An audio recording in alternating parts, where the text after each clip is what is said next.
Hi, I'm Tim. Welcome to our channel, and thanks for logging on. If you enjoy these videos, do me a favor and subscribe to our YouTube channel right here at Watchbox Reviews. I would really appreciate it, and I promise to update daily. If you love this watch, you can see it and you can purchase it on our website, thewatchbox.com.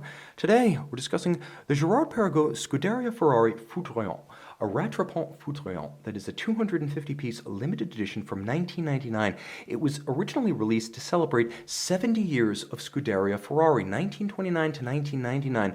Many folks forget that Enzo Ferrari was the factory team manager for Alfa Romeo Grand Prix racing during the interwar era, and the Ferrari racing team, originally set up to run the Alfa Grand Prix program, significantly predates the Ferrari road car manufacturer, and this watch pays homage to the great Ferrari racing cars of the Enzo Ferrari era as well as the Alfa Romeo era. A timepiece 40 millimeters in yellow gold that features the grandeur of a bygone age. 1999 wasn't that far away, but it's incredible to think this is already emerging as a vintage option 2 decades or 20 years old. Now back then, Girard Perregaux had some foresight to create a watch with a full figure, but a 40 millimeter case. Traditional at the time for a complication, the watch was built broad, 51 millimeters lug to lug, so on the wrist it has the presence of a 42 or a 43. It was also given a broad lug spacing. Back when 19 and 20 was the common lug spacing for watches, GP opted for 21 millimeters, which gives this watch an impressively broad and planted stance on the wrist.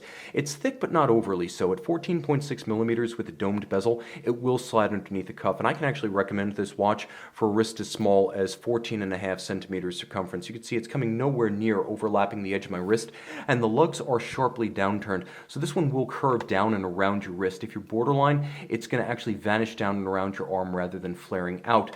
Now, the watch is also drilled quite close to the case, and you can see that the strap moves unencumbered, so the pivot points are far inboard at the edge of the lugs. That's another part of the ergonomic equation here. And you can see curved spring bars used so that the strap doesn't become pinned against the case flank. A substantial strap, bolstered, large rectangular scale alligator leather, medium brown, a folded edge monotone stitch, calfskin on the underside. You can see brand new GP factory strap.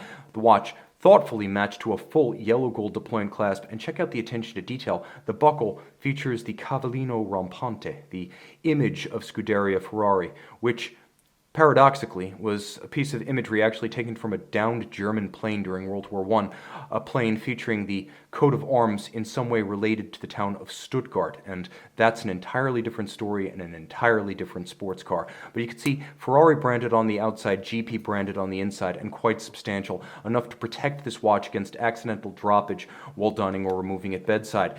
The case is simple but strong, polished and somewhat compound curved lug hoods. You can see they actually tumble home from the center to the outside even as they arc down longitudinally. Satin finished flank, vintage style pump pushers, a coaxial rattrapante trigger inside the crown.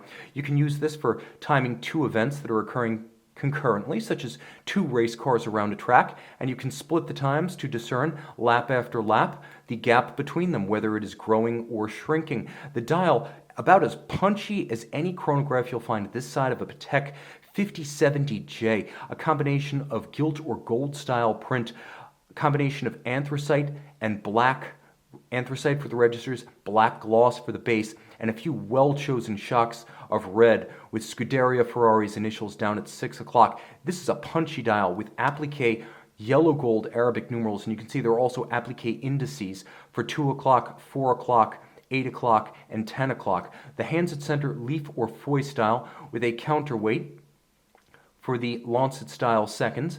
The watch featuring snailing on the sub-registers, and you can see it features a 1/8 of a second foudroyant or lightning seconds hand in addition to the split second or rattrapante capability, so it is both. There's a tachymeter outboard with a double scale for seconds as well as the tachymeter, which allows you to gauge the speed of an object over a closed course between 2 fixed points. The case back, commemorative, Scuderia Ferrari 1929 to 1999.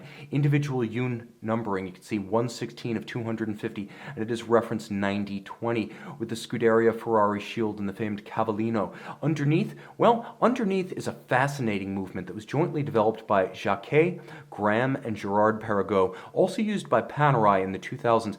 This movement was developed in the late 1990s by those 3 original partners. Jacquet later became lug-to-lug, and it was principally responsible for developing what in this watch is known as the Girard Perregaux E04C0. It's a value 7750 that's been re-engineered for both the Foudroyante as well as the retropomp capabilities. 45-hour power reserve, unidirectional automatic winding, 40 joules. It features the retropomp, the Foudroyante hacking or stop seconds. It's all 30 meters water resistant, and it beats away at 28,800 vibrations per hour. One feature to which I must call your attention is the total lack of a date on this dial. The symmetry is unencumbered by a surly date window, and for purists, that might be enough to seal the deal. One of the most compelling and visually punchy yellow gold watches I have ever encountered. This watch has incredible gravitas and visual power, and that's before you invoke the Ferrari connections. See it and make it yours on the Watchbox.